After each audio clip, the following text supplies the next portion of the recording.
And I love your show, the Cabin Show. What is it? Oh yeah, on Netflix. Okay.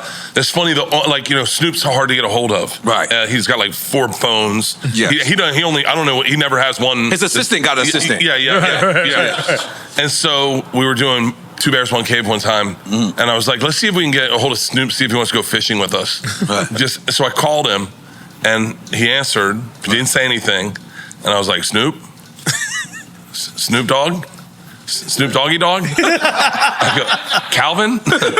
And then all of a sudden he goes, who's this? And I went, it's Bert. And he goes, you're a bad motherfucker, Bert Kreischer. He goes, I just binge watched The Cabin. Wow. And I was like, shit. It was an accident, man. I know I'm not supposed to talk like this because, What was the accident? The whole fucking thing was an accident. During the pandemic? No, yeah. So we sold a show to Netflix that was scripted. So it was scripted. Right. It's a series that was in Canada that this Canadian dude did, a French-speaking series. And it was scripted, and so we were going to write scripts and cast it, but all of a sudden, pandemic starts showing up, and we can't get a cast. We're trying to get a cast before Christmas. We can't lock down a cast, and then all of a sudden, we're ready to start shooting. Pandemic's starting to kick in, and we're like, "Fuck it, we'll figure it out," and we just played it by ear, and we just tried to make each other laugh, and that was we said. The very first show, it was me and Tom processing an emu with a chainsaw. And we were looking at each other going, are we gonna get in trouble? Like this is like, cause I'm oblivious to cancel culture in like, I just say things and then I lay in bed and go, what the fuck's wrong with me? And then we had a scene with Donnell Rollins and Bobby Lee. You're taking my interview. Dude. That is my next question. By the way, that was the funniest shit I've ever laughed in my fucking, look, okay. And Donnell was offended at first. Like, you could tell that you didn't tell him. I can tell that you set him up. Oh yeah. I can tell. Okay. Donnell doesn't love gay shit. And he walks in as you and him and y'all naked, right? Me and Bobby are naked on a bearskin rug. I love gay shit. Like all white guys love gay shit. If I could sneak around and put my dick on his shoulder, he'd be like, got me. White guys love gay shit. White guys love gay shit. We do love gay. I don't know why, man. It's like the gayer, the funner it is for me. Like, our whole podcast, Two Bears, One Cave, is based on me and Tom fantasizing what we'd be like if we were gay. And I go, it'd be great. I'd come home and I'd chase you and hold you down and wrestle fuck you. And he'd be like, I don't think that's how it's done. I go, that's how I do it. And then that's how he came up with Two Bears, One Cave. But yeah, man, there's a moment in the Bobby and Donnell. Now, it's hard to explain, but like comics, we're like brothers, So like, even if you don't know each other, even if we don't know each other, we're like brothers. We take care of each other. Right. Yeah, we talk shit about each other sometimes, but like we love each other, and you can't really offend us. Right. So there's a moment where we're doing scream therapy, and Bobby starts being. I go, channel they both lost their fathers, and I go, channel your father, and Bobby goes, I'll channel your father, Donnell. And I go, I wouldn't do the accent, Bobby. And he's like, hey, Donnell. And I'm going, Bobby, stop. And then Donnell starts going, oh, Bobby, son. And they're going back and forth. And I'm crying laughing. The most racist shit and we are 3 dudes. Yeah. I'm in a robe naked. They give me a coffee enema. I shit all over Bobby's hands. There was the best part. The best part is we have a psychic at the end. A psychic, and she goes, Donnell, I'm sensing that your father wasn't around. Oh shit, was that a Fanta? Yeah, it's a Fanta. I ain't gonna lie, my bad. I was eating pizza. We got you pizza too. Oh fuck yeah, we got you pizza. Goddamn, from Jones Pizza. I'm sorry, but finish it. Damn, you faster than me. Hold on. She goes, Donnell, I'm sensing that your father wasn't around much. And he goes, really? And she goes, was he away somewhere? And then I go, what are you sensing from Bobby's dad? And she goes, he was really strict. I go, man, you're just being racist. Like, yeah, Donnell's dad was in prison and his dad was fucking Asian. Yeah. I go, tell me about my dad. Was he a lawyer? Was he? Are you guessing? No, that was that whole series was fun as fuck. We didn't expect it to do well. And people, I'm glad people found it and enjoy it. No, and by the way, I don't see nothing prior to that on TV like that, and then after? Like that was a very unique situation. You guys would be awesome on it because it's just people. And you got to do gay shit to EFM for sure. Relax. Put it in his mouth. For sure, he's into it. Trust me. Oh, yeah. You ever had a colonic? No. Oh, yes, you did, yo. I ain't gonna lie. No, reverse. I say reverse colonic because I drink the salt water flush. I call it a reverse colonic because you're pissing out your ass. I ain't gonna lie. I had a colonic once. When we were kids, we used to take the hose and shove it up our ass. The hose? Yeah, and then shit on each other. Different kind of childhood. Yeah. This is different.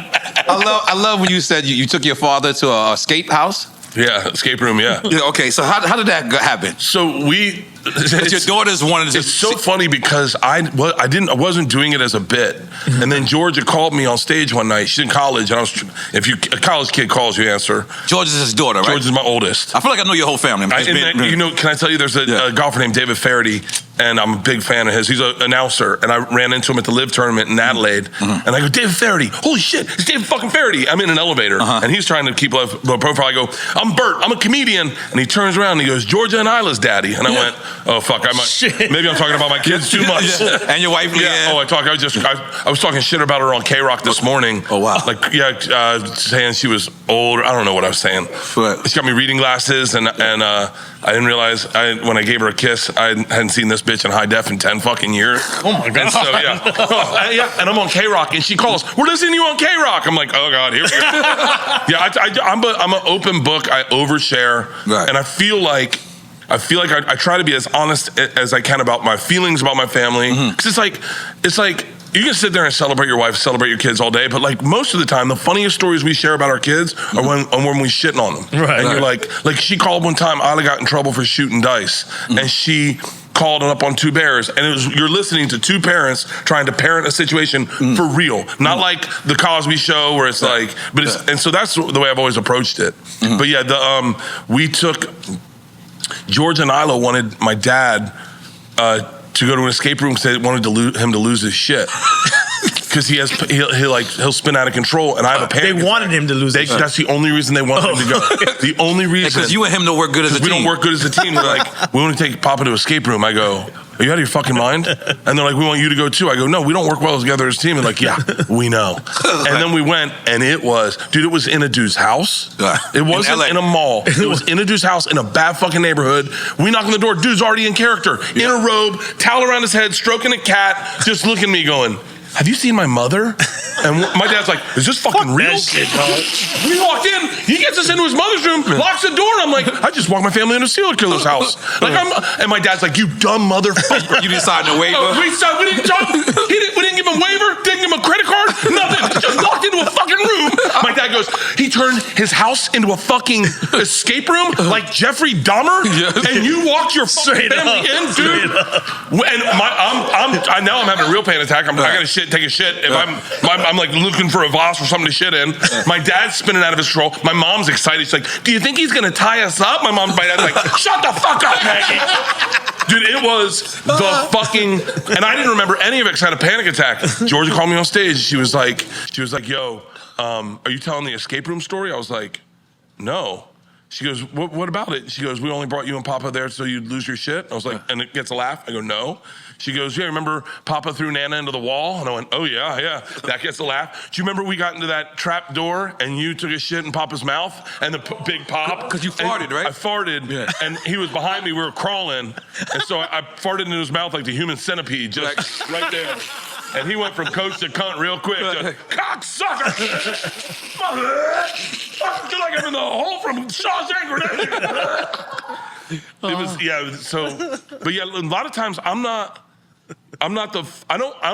good at flagging the funny stories. Right. Like I can retell them, but I don't remember them really. Right. Like, and then my wife will go, are you doing the bit about Isla with the thing? And I'll go, oh no. So you write it down? No, I'll put it in my voice text in my phone. I have a joke book I carry with me. Oh. So I'll write all the jokes with like 2 words so that I know the list.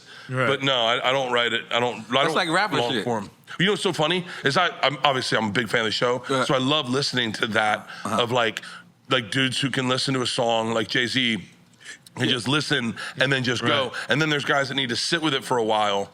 I'm more of a sit with it for a while.